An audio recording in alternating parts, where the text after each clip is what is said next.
오늘도 우리 사는 이야기 찾아주셔서 감사합니다. 사연자분이 보내주신 이야기 시작해볼게요. 평생 가족이란 걸 가져본 적이 없던 저는 하루 벌어 하루 먹고 사는 삶을 살았습니다. 의무교육만 마친 가진 게 없는 가난한 고아에게는 별다른 길이 없더라고요. 다행히 타고난 몸 많은 건강에 이걸 재산으로 일용직을 띠고 살았죠. 아침에 용역에 가서 일을 따는 날은 일을 했고 일이 없는 날은 기숙사에서 잠을 잤습니다. 정말 일과 기숙사만 왔다 갔다 하며 살았더니 돈이 조금 모이길래 혼자 살 집을 구했습니다. 가족은 없었지만 늘 기관 생활을 해서 혼자 살아본 적도 없었기 때문에 오로지 제 힘으로 이뤄낸 혼자만의 보금자리가 썩 마음에 들더군요. 그래서 그냥 나는 평생 이렇게 살겠구나 해서 만족했습니다. 그렇게 20대 중후반을 보내고 30이 코앞이 되자 주변에서는 여자친구니 결혼 이야기들을 꺼내더라고요. 그런 소리를 들을 때마다 저는 결혼 생각이 없다고 딱 잘라서 말을 하곤 했죠. 사실 저 같은 놈이랑 어느 여자가 결혼을 해주겠습니까? 그 당시 저는 일용직 노동자였고 배움도 짧았으며 전세방 보증금 외에는 가진 게 없었는데요. 그렇게 또 나이의 앞자리가 바뀌고 저는 그럭저럭 살았습니다. 열심히 일을 했으니 돈도 조금 모였겠다. 전세방에서 전셋집으로 옮기기도 했고요. 특별할 게 하나 없이 흘러가는 인생이었습니다만 즐거움도 있었습니다. 동네 슈퍼 할머니와의 짧은 대화 시간이었죠. 저는 또래들이랑 잘 어울리지 못했습니다. 어릴 때부터 무리 생활을 하다 보니 굳이 교류를 하지 않아도 되는 나이가 되어선 자연히 교류를 끊었었거든요. 늘 혼자 있고 싶었던 것 같기도 합니다. 원래 그렇게 활발한 사람이 아니기도 하고요. 생각해보면 늘 어른들의 관심이 고팠었으니 어른들에게는 살갑게 굴곤 했던 것 같네요. 그래서 그런지 이 슈퍼 할머니는 참 편하게 느껴지더군요. 저는 아침에 일을 나가기 전에 항상 빵을 하나 구입하곤 했습니다. 이게 은근한 낙이었죠. 아침에 깨워주는 사람이 없는 삶을 살았으니 이게 일종의 보상이었습니다. 이 자리에서 일어나 준비하고 나가면 얻을 수 있는 스스로에 대한 칭찬이요. 그 동네 마트에 가서 진지하게 빵을 고르고 있자면 할머니가 잔소리를 시작하시곤 했습니다. 젊은 놈이 아침에 밥을 챙겨 먹어야지. 요새 젊은 것들은 외국물을 먹어서 아침에 쌀 대신 밀가루를 처먹어. 듣기에 따라 불쾌할 수도 있겠습니다만 저는 이 잔소리가 좋아서 늘 이 슈퍼를 찾았습니다. 너는 뭐하는 놈이냐는 말에 아침마다 그냥 나가서 막노동하는 놈이라고 했고요. 그런 저한테 할머니는 아무것도 안 하고 방구석에서 뻗팅기는 놈들도 많은데 네가 정말 애국을 하는 아들이라며 칭찬 아닌 칭찬을 해주셨습니다. 그러다 보니 빵만 먹지 말고 이런 것도 좀 먹으라며 집에서 타온 미숫가루를 내주시기도 하고요. 내가 먹으려고 탔는데 네가 왔으니 너도 한번 먹으라며 달달한 믹스커피를 주시기도 하고요. 이게 참 마음이 따뜻하더군요. 그러다가 할머니의 손녀인 그녀를 만났습니다. 아침에 늘 그랬던 빵을 사러 갔는데 할머니가 계셔야 할 자리에 젊은 여성이 앉아있더군요. 평소보다 빠르게 빵을 집어 계산하면서 지나가듯 할머니는 어디 가셨냐 물었습니다. 할머니는 병원에 가셨고 본인은 할머니의 손녀라고 하더군요. 병원에 가셨다는 말에 깜짝 놀라서 평소라면 안 붙일 말을 몇 번 더 붙였습니다. 많이 편찮으시냐고, 불편하신 게 있었던 거냐고. 그녀는 저를 이상한 눈으로 쳐다보더니 그냥 검진차 병원에 가신 거고 문제가 있는 게 아니라 본인이 사정이 있어 할머니와 살게 되었다고 했습니다. 그러니 평소와는 다르게 맡길 사람이 있으니 편한 시간에 병원에 가신 거라고요. 안심이 되어 한숨을 쉬자 그녀가 삥긋 웃더군요. 아, 동네에 빵 사먹는 청년이 하나 있다고 하더니 손님이신가 봐요. 아, 그렇게 됐습니다.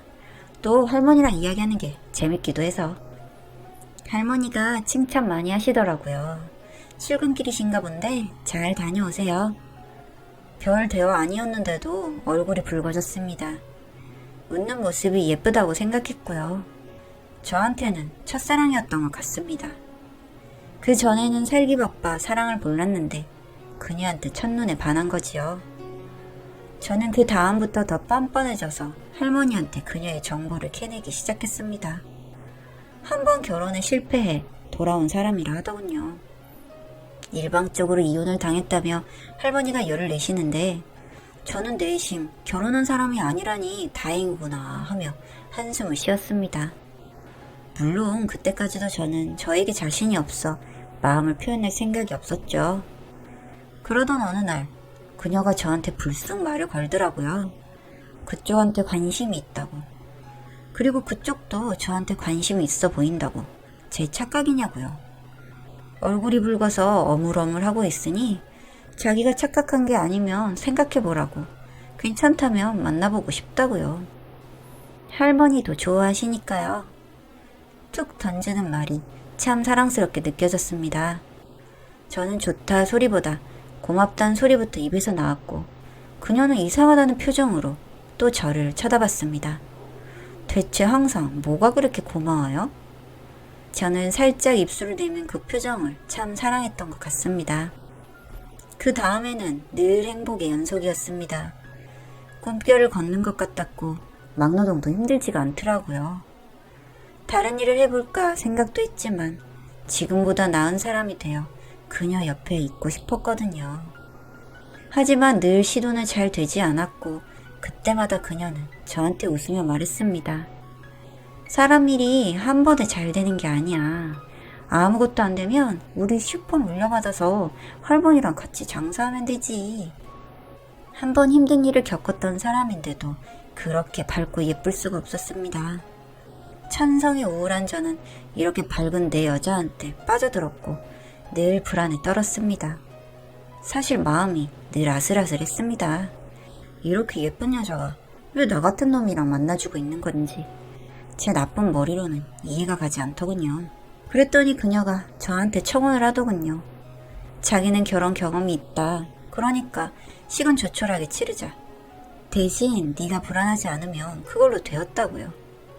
그렇게 놀랍게도 저희는 결혼 약속까지 하고 식을 올렸습니다. 다행히 제가 사는 전셋집으로도 그녀가 만족을 해주더군요. 하지만 제 상황은 결혼 후에도 썩 나아지지 않았습니다. 그냥 와이프한테 조금이라도 나은 환경을 주고 싶어서 늘 우울했습니다. 행복했지만 불안하더군요. 결혼해서 함께 살아보니 와이프도 항상 밝기만 한 사람은 아니었고요. 말짱한 총각이랑 결혼했으니 나중에 너도 떠나고 싶으면 떠나도 괜찮아. 저는 이 말이 늘 본인이 저를 떠날 수 있다는 소리로 들렸습니다. 그래서 그녀의 전 남편이랑 사는 것보다 풍족하게 살아보게 하고 싶어 일만 늘렸던 것 같습니다. 몸은 쓰는 일을 하니 녹초가 되어 집에 돌아오면 차려주는 밥을 먹고 잠자리에 들기 바빴죠. 그녀는 늘 사람들이랑 친해서 어느 날 퇴근하고 돌아오니 슈퍼에 작은 여자아이가 있더군요. 그 여자아이한테 살갑게 초콜릿을 쥐어주는 아내의 모습을 보니 마음 한구석이 따뜻해졌던 기억이 납니다. 그렇게나 모든 사람한테 친절한 여자였죠. 그러던 어느 날 제가 평생 후회할 일이 생겼습니다. 나 같은 놈이랑은 어떤 여자도 살아주지 않을 것 같다는 생각을 늘 하고 살았는데 그게 정말 제 운명이었나 봅니다. 추운 날 고박하는 손을 불어가며 막노동을 하고 있는데 갑자기 전화가 오더군요. 생각 없이 그냥 이어폰만 눌러 전화를 받았는데 웬 모르는 목소리의 남자가 제 아내가 죽었다고 하는 겁니다. 제가 정말 사랑하는 제 여자가 지금 이 세상 사람이 아니라고요. 아침까지 살아서 말짱하게 배웅까지 해줬던 아내가 죽었다니 믿을 수가 있겠습니까? 그런데 몸은 정직한지 갑자기 가슴이 조여들고 숨이 컥 막혔습니다. 전화를 떨어뜨리니 집안에서 같이 일하던 동료가 대신 통화를 해주더군요. 그렇게 그 사람한테 끌려서 병원으로 갔습니다. 아내의 마지막 모습은 솔직히 기억이 잘 나지 않습니다.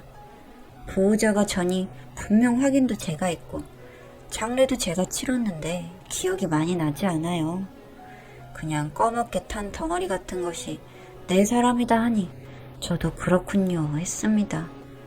화제였다고 하더군요. 불이 났는데 재수없게 거기서 제 아내만 화마에 휩쓸려 세상을 떠났다고 했습니다.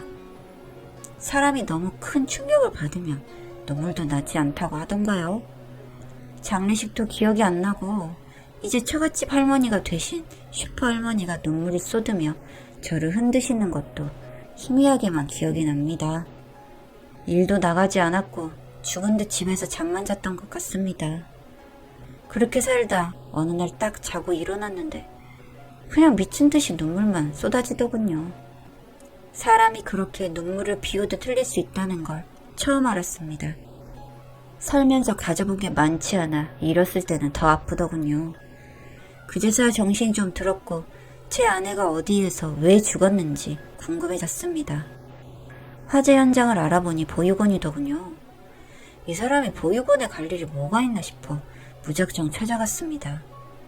제가 모르는 그날 이야기를 듣고 싶었죠. 보육원 원장이 그러더라고요.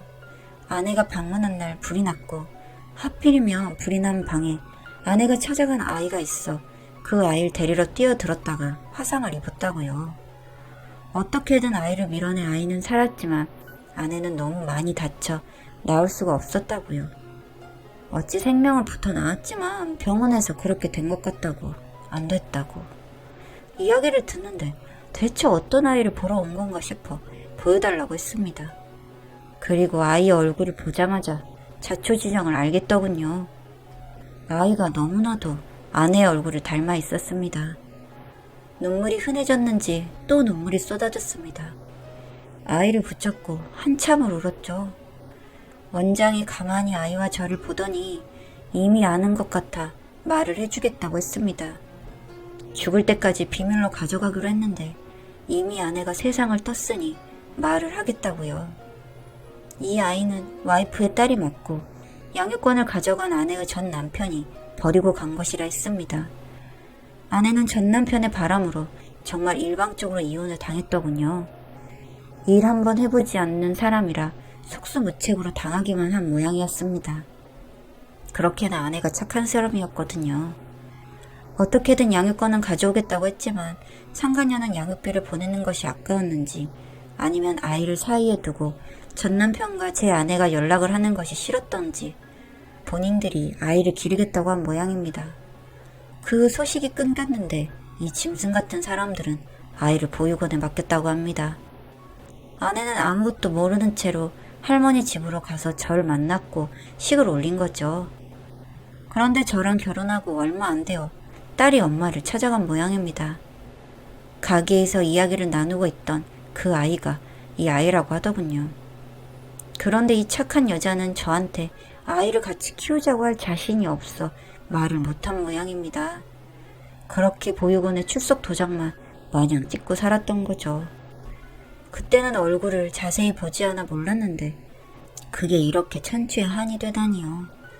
그때 아이를 알아보고 키우겠다고 제가 나섰어야 했는데 제가 할 수 있었던 일이 있다 생각하니 갑자기 눈앞이 깜깜해지더군요. 숨이 턱 막히는데 정말 아무것도 할 수 없어 보육원을 나왔습니다. 이제야 좀 숨을 쉴 수 있게 되었는데 또 미칠 것 같은 일상이 이어졌습니다. 또 끝없이 잠만 자고 일을 나가는 삶을 살다 보니 정신이 차려지더군요. 이번엔 그 아이를 한 번 더 보고 싶다는 생각이 들었습니다. 아내랑 닮아도 너무 닮았더군요. 거기다 아내가 힘들게 낳은 사랑하는 아이가 고생을 하고 있다는 생각을 하니 속이 상했습니다. 저도 기관에서 나름 바르게 키워주셨다고 생각하지만 채워지지 않는 결핍이 있거든요. 그 아이가 저처럼 어딘가 찌그러진 인간으로 자란다고 생각하니 안 되겠더군요. 그렇게 밝았던 여자의 딸이요. 그래서 보육원에 찾아가 입양 절차를 밟았습니다. 할머니의 도움을 많이 받았죠. 할머니는 마냥 미안해하시며 네가 이제 내 아들이다 하시더군요. 그렇게 저는 한 아이의 아빠가 되었습니다. 살면서 가져본 두 번째 가족입니다. 그리고 제가 살면서 제일 사랑했던 여자가 생각나는 날이면 딸이랑 함께 엄마 이야기를 합니다. 아직은 그리움에 파묻혀 눈물을 흘리는 날이 많지만 제 딸은 밝은 아이고 아이를 사랑하는 할머니도 계시니까요. 제 아이가 올바르게 자랄 수 있도록 저는 온 힘을 다해 열심히 살아볼 생각입니다.